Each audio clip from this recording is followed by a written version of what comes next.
88 BC. For the first time in hundreds of years, an invading army marched into Rome, dispatching all who dared oppose it.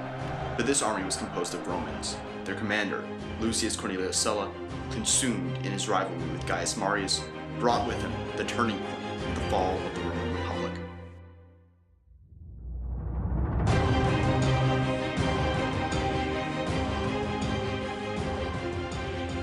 The traditional republic was governed in peace and war by the Senate. Members of the senatorial or patrician class were ambitious, wanting to secure their names for posterity by rising through the political ranks and accomplishing great feats in the name of the republic.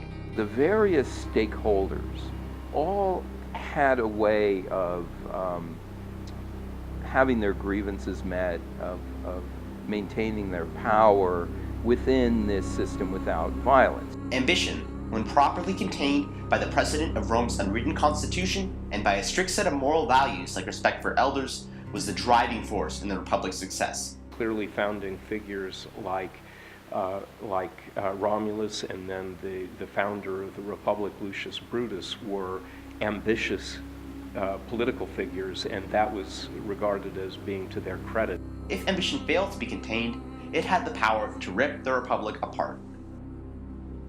By far, the most sacred boundary was the Pomerium, which surrounded the Eternal City and through which no armed soldier could pass. Senators could command troops on the battlefield but could only govern in Rome. Thus, the threat of organized violence could not factor into politics. The fall of Carthage in 146 BC marked the end of Rome's transition from a city-state to a Mediterranean power with territorial holdings on 3 continents. The Republic faced a series of new pressures, mainly the wealth and slaves from newly conquered territories that pooled unequally in the hands of the upper classes, giving rise to massive slave-operated latifundia estates owned by wealthy Romans. Small landholding farmers traditionally comprised the bulk of Rome's fighting forces, but lost their property to the latifundias. So those who made up the ranks of Rome's legions now joined the ranks of the urban poor. But Rome needed more soldiers than ever to fight in prolonged wars and keep garrisons in occupied territory. Rome rid itself of the land requirement, making land the reward for serving in the legions. In the new system, a legion's general and not the Roman state provided land to its troops. This caused a shift in loyalty. While not lethal to the Republic itself, the shackles that held back ambition began to loosen. Well, the problem for the Roman political process was that there were now many discontented Roman citizens without land. Rising income disparity from Rome's new wealth provided a new path to power for some ambitious Romans, beginning with Tiberius and Gaius Gracchus, the path of the popular demagogue. They took advantage of the office of tribune of the plebs to work around Senate proceedings, giving more power to the people's plebeian assemblies and to themselves. Many conservative senators were horrified by this breach in precedent. They murdered the Gracchi in the first episodes of political violence in the Republic's history. This fusion of ambition and desires for social justice in a changing Rome polarized the Senate. Those who identified with older Roman values and wanted to keep power in the Senate, the Optimates, faced those who wanted to extend power to the common man, the Populares. Rome possessed an uncertain future with a politically charged atmosphere, setting the stage for the rivalry to follow. Sulla was born in 138 BC to the established Cornelii patrician family.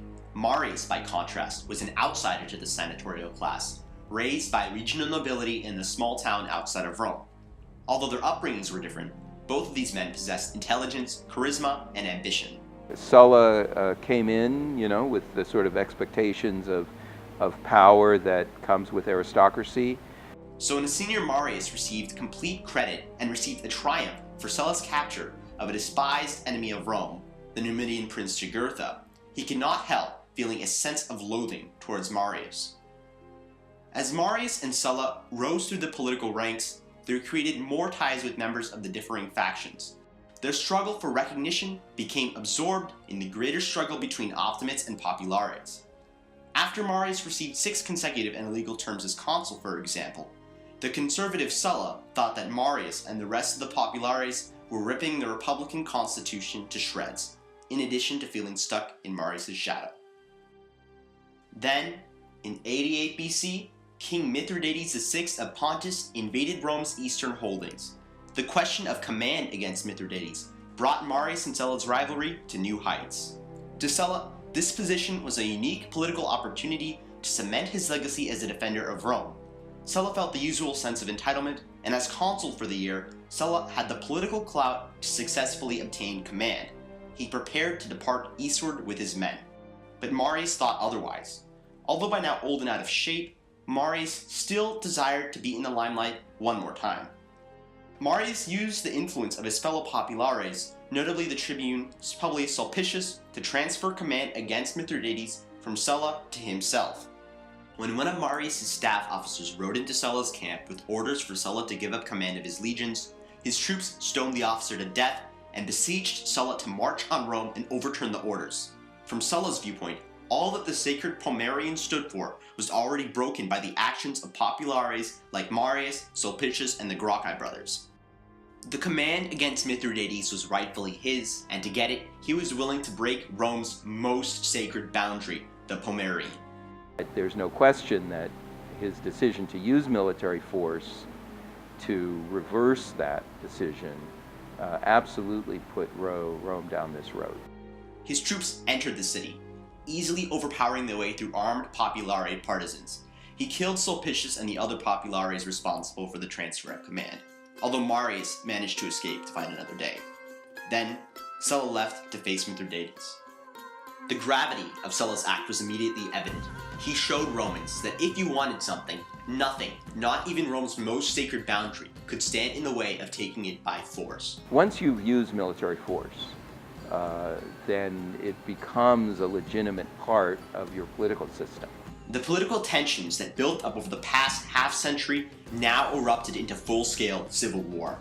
This period saw a torrent of violence, the demise of many ambitious Romans, including Marius, and a total of 3 more marches on Rome inflicted by both the populares and Optimates. It lasted for years, until Sulla emerged victorious in 82 BC and became dictator. The people of Rome desired peace and order after enduring chaos. Had Sulla chosen to become the first emperor, he would have had their support, and no one with the power left to stop him was still alive. Further proof of the turning point. Another effect of Sulla's decision to march on Rome was the corruption of future leaders.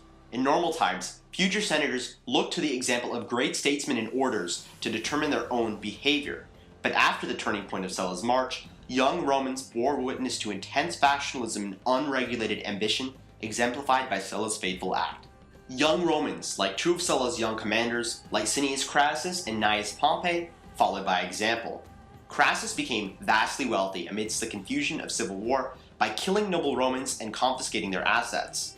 23-year-old Pompey was undaunted by hierarchy and respect for elders when he hunted down and personally humiliated populary consul Gnaeus Papirius Carbo, then had him killed.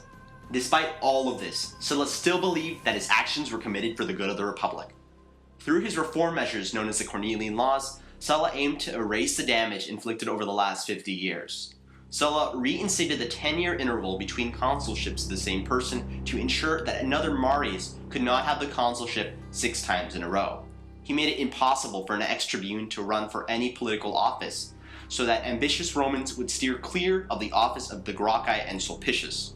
Finally, Sulla aimed to undo his own damage by declaring no army should be permitted within the boundaries of a new Pomerium, set at the Rubicon in northern Italy.